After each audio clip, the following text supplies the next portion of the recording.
మోకాళ్లలో గుజ్జును పెంచి నొప్పిని తగ్గించి సర్జరీని దూరం చేసే ఫ్రీడమ్ వాక్.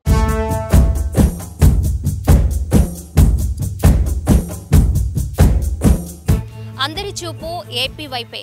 జూన్ 4వ తేదీ ఎన్నికల ఫలితాల తేదీ కావడంతో జూన్ 4వ తేదీ వరకు అన్ని రాష్ట్రంలో ఉన్న అన్ని జిల్లాల ప్రజలు కూడా ఎదురు చూస్తూ ఉన్నారు. పార్టీ అభ్యర్థులతో పాటు పార్టీ అభిమానులతో పాటు మిగిలిన రాష్ట్రాల ప్రజలందరూ కూడా ఏపీ వైపే దృష్టి సారించారు.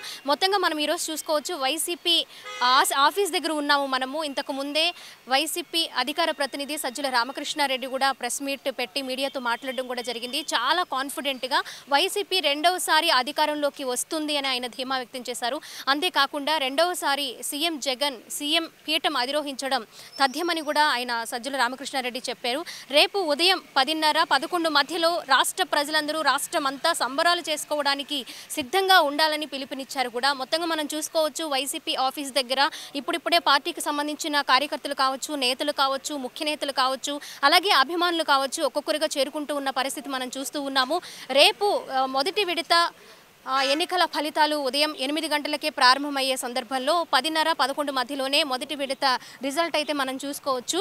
మనకి వస్తుందని అంచనాలు ఉన్నాయి. మొదటి విడత మనకి అందుతుంది అని కూడా మనం తెలుసుకోవచ్చు. ఇక పార్టీకి సంబంధించిన పార్టీ దగ్గరకు వచ్చే వాళ్ళతో మనం చూసుకున్న వాళ్ళతో పాటు ఇక్కడ పార్టీకి ముందుగానే పార్టీ ఆఫీస్కి లైటింగ్ ఏర్పాట్లు కూడా చేస్తూ ఉన్నారు. మరి ఏ ధీమాతో, ఎందుకంత వైనాట్ 175 అని ఏ ధీమాతో అయితే సీఎం జగన్ మనం ముందు మాట్లాడారో అదే ధీమాతో ఇప్పుడు ముందుగానే పార్టీ ఆఫీస్కి అలంకరించడంతో పాటు సంబరాలకు సంబంధించిన ఏర్పాట్లన్నీ కూడా ఇక్కడ చేసుకుంటూ ఉన్నారు. అక్కడ చూసుకోవచ్చు మనం, పార్టీకి మొదటిగా వైరింగ్, ఆ తర్వాత లైటింగ్, అన్ని ఏర్పాట్లు మొత్తం ఇక్కడంతా కోలాహలంగా ఉండే అవకాశాలు అయితే మనకి కనిపిస్తూ ఉన్నాయి. ఇక రేపటి విషయానికి వస్తే, రేపు ఉదయం నుంచే వైసీపీ ఆఫీస్ దగ్గర సంబరాలు జరుపుకోవడం, సంబరాలు స్టార్ట్ చేయడం అయితే మనము చూసుకోవచ్చు అని సజ్జల రామకృష్ణారెడ్డి చెప్పారు. మొత్తంగా ఉదయం నుంచి కాకపోయినా 11 గంటల కల్లా ఏపీ అంతా సంబరాల్లో మునిగి తేలుతుంది. వైసీపీ అధికారంలోకి వస్తుంది. సీఎం జగన్మోహన్ రెడ్డి మళ్ళీ రెండవసారి సీఎం అవడం తథ్యమని మనకి సజ్జల రామకృష్ణారెడ్డి చెప్పారు. మరి ఇక్కడ తాజా పరిస్థితి కూడా మనం చూసుకోవచ్చు. కెమెరా పర్సన్ కృష్ణతో స్వాతి, సుమన్ టీవీ, విజయవాడ, తాడేపల్లి నుంచి.